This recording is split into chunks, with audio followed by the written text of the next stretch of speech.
The original founders of the stable chain called XDAI. Some of you may be familiar with that, and with that project we created some of the first interoperability bridges in the space. We also worked on BlockScout, which is the #1 open source blockchain explorer competing with Etherscan. Last year we had a merger with Gnosis chain, and now XDAI is called actually the Gnosis chain, but originally the team started to work on privacy while working on the bridges, planning to introduce private cross-chain transfers inside bridges. So zkBob emerged from this research. So today I wanted to talk about transparency and privacy. And financial privacy is important. It's vital, really, how we spend our money, how much money we make, how much money we earn, and how much we have. All of these things are our own personal business, right? And in traditional finance, that is expected, that we can receive salary and it's private. We can share it if we want to, or we can keep it to ourselves. On the blockchain, it's all public information. So here is what a few people said about privacy. Noam Chomsky, he is a famous American philosopher, says that it's dangerous when people are willing to give up their privacy. And privacy is really associated with our freedom, right? Once we start give away our privacy, we start to give away some of our freedoms. So now let's talk about compliance. Obviously, it's a huge topic in privacy nowadays, and the current blockchain architecture promotes transparency, but the downside is that applies to anything you do on-chain. And lack of privacy remains one of the main impediments to the huge adoption, mass adoption of the blockchain technology. There is a solution called zero-knowledge proofs that helps to solve the problem, but it does introduce another challenge on how to keep bad actors out of the picture. And our goal as a team is to try to find a balance between privacy and compliance and regulations. There are, of course, arguments for privacy. First is that it helps to protect our personal information. Privacy is an important right of individuals. It helps protect information from malicious users. Privacy helps to enhance security on the chain, because once privacy-preserving solutions could make it more challenging for hackers to track and target specific users or transactions, thereby improving the overall security of the chain itself. Next, privacy does encourage adoption of the chain. Implementing privacy as a norm on the public blockchains could encourage more users, businesses, and organizations to adopt and use the platforms. And as they may be more comfortable knowing that transactions are private, it will attract more people to the space.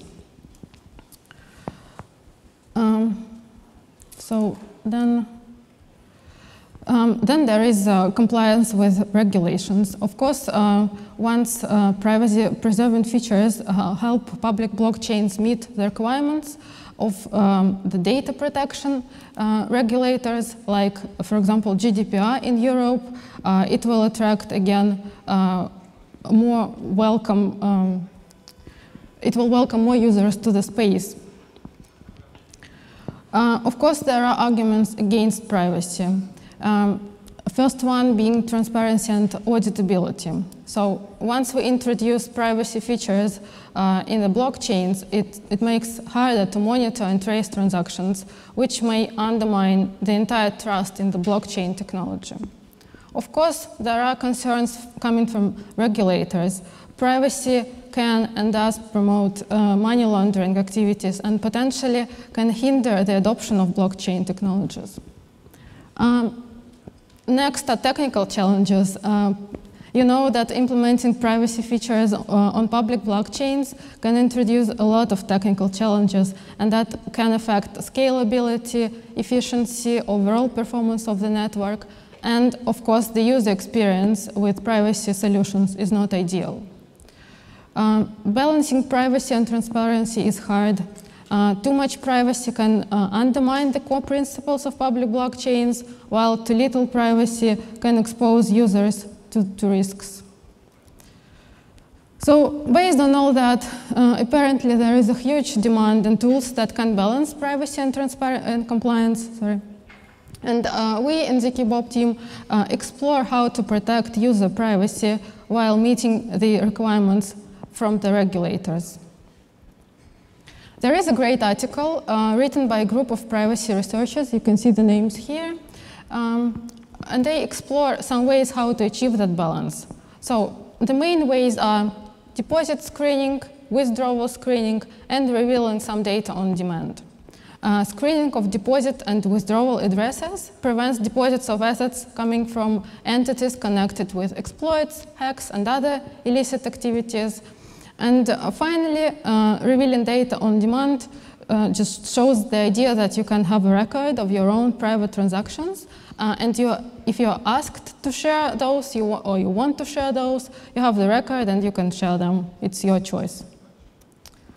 So how these ideas can be applied in Web3 projects? In order to explain zkBob, I need to first explain Bob token. Bob token is a stablecoin which is available on a number of chains, and it is also optimized for private transfers. So what makes it stable? Bob stability comes from something that is called concentrated liquidity on Uniswap v3, and it allows users to purchase Bob for USDC, creating a tied peg to USDC. So each Bob in circulation is backed one-to-one to USDC. And users can just buy Bob almost on any decentralized exchange. Now, zkBob is an application built on top of Bob token, and it enables private stables transfers with Bob tokens. The application is currently available on Polygon and Optimism, and more chains are coming soon. And zkBob UI allows users to transfer stable Bob tokens in a private manner. And in order to do it, to make a transfer, someone needs to first deposit Bob tokens to the privacy pool, then transfer or withdraw. zkBob uses zero-knowledge proofs to hide the sender, receiver, and amount sent within the privacy pool, so that only sender and receiver have access to the data. They can choose to share it if they'd like, but those are the only two parties that have the data. This is just a quick peek at the UI. We have a whole UI team where we're working to make Bob simple to use. And at the end of the presentation, we'll invite you all to test it as well. It's also available for mobile devices, which is a big deal in zk arena.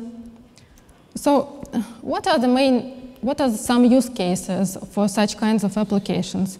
I'm sure you can think a lot where privacy can come in handy, and one is simple private transfers, when people just send their assets from one party to another in a private manner. But the list of applications is endless, really, from anonymous donations to anonymous fundraising to payments within DAOs to grants and bounties, and all such transfers require some degree of privacy. The biggest one that we are finding right now is the people that are using our application are actually employers who want to pay their employees on chain without it being completely open.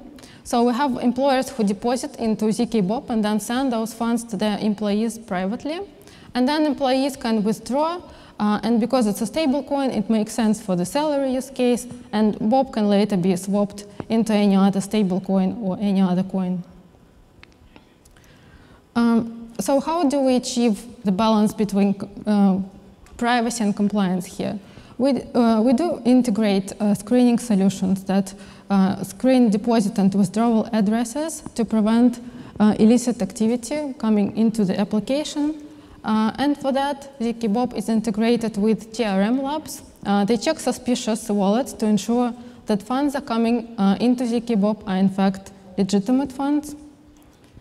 So screening is integrated into the sequencers that relay transactions from users to the privacy pools. Some privacy solutions tend to integrate screening on UI, And this approach seems to be more effective because even if the user integrates or interacts directly with a sequencer, then his or her address is still being screened. Next important thing is, of course, KYC. In zkBob, KYC is optional and can raise deposit limits, which are relatively small by default. Nowadays, there are a lot of on-chain KYC solutions out there, including the emerging zk KYC solutions. And zkBob is integrated with Opium's KYC service, which basically allows to collect unique user activities and traits, combine them into categories, and then store as a non-transferable NFT. zkBob specifically uses Binance's BOB tokens that guarantee that the user went through the KYC procedure there. And by just completing few steps, user daily limits are increased inside the application. So what else can we do to find that balance between privacy and compliance? Currently, the regulatory landscape is very patchy. There are different sets of rules in different countries, and we also have this idea of restrictions as needed for certain geolocations. And zkBob is prepared to adopt new regulatory requirements as the crypto landscape evolves. So let's assume you already built this application that promotes privacy on-chain, but then how to extend the influence? One option is to create integrations. In zkBob, we created something called direct deposits. Previously, or normally, you have to open a zkBob account and then transfer or deposit BOB tokens through that account. With direct deposits, we've created a remote proving system, and now you can directly deposit into zkBob just from a smart contract. And it opens gates for any integrations. For example, if a wallet has it integrated, you can have a private wallet. If a DEX has it integrated, you can have private transactions on the DEX. So it kind of abstracts away one of the layers of difficulty connected with zero-knowledge proofs. As I mentioned before, the user experience in privacy applications usually is not ideal, so what else can we do? We can further simplify the UX of privacy solutions, and we're working on something that is called stealth addresses, meaning our own implementation of stealth addresses, which will allow users to simply use disposable on-chain addresses in order to send private transfers. In that example, Bob generates a disposable on-chain address, sends it to Alice, or Alice can even generate it herself, and then Alice makes a deposit to this just on-chain regular address, and then BOB tokens are deposited into a pool contract, and Bob can claim them. So now we invite you to try zkBob as well. You can mint this BOB, join this Telegram group, and receive some BOB tokens in order to test the application. Thank you.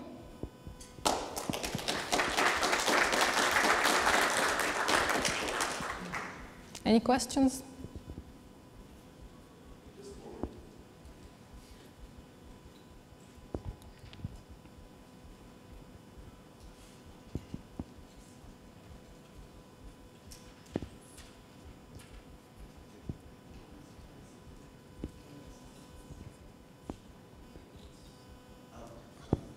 Oh, there it is.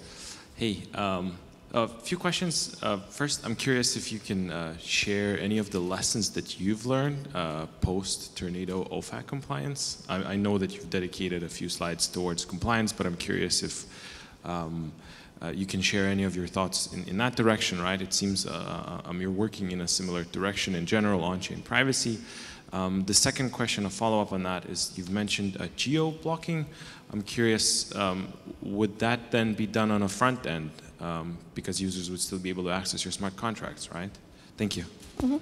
So to answer the first question, one of the lessons we've learned is that implementing compliance features inside the app is really not our business. What we want is to integrate as many tools that are out there, because as I mentioned, the regulatory landscape is very patchy, and there are plenty of awesome tools that already explore how to do KYC on chain, how to screen addresses, and so on. Just we learned that we don't want to build that in-house, but would rather integrate those solutions that already did this research. Next lesson is that, of course, it's hard. It's very early in the space. It's hard to predict what rules are coming. So just try to research in advance, see what those tools that I mentioned before do, and try to explore what can you use in your own application. And about geolocation, yeah, right now the screening is in UI, so we're exploring some ways to do it differently, but yeah, right now it works like that. Thank you, first of all, for talking about these difficult real-life trade-offs that you have to make between, compliance and privacy. My question is on the architecture overview. There was something that I didn't expect there. You talked about a sequencer. So when I think about other applications like Tornado, I can just directly deposit into the smart contract and don't need to go via a sequencer. Can you tell us what the sequencer does and why it's needed? Well, the sequencer is another name for the relayer. Basically a server that relays transactions from the user to the pool contract. In regular architecture, users can interact with the pool contract directly. In our implementations, users cannot do that. So they can only interact with a sequencer, and that is made for the purpose of screening and so on. Yeah, this is a trade-off. So it's like a gatekeeper. Yeah. Okay. Thanks. We're planning to decentralize the sequencer as well. So yeah, we're working on something that is called auction for the sequencers. So, but right now, no.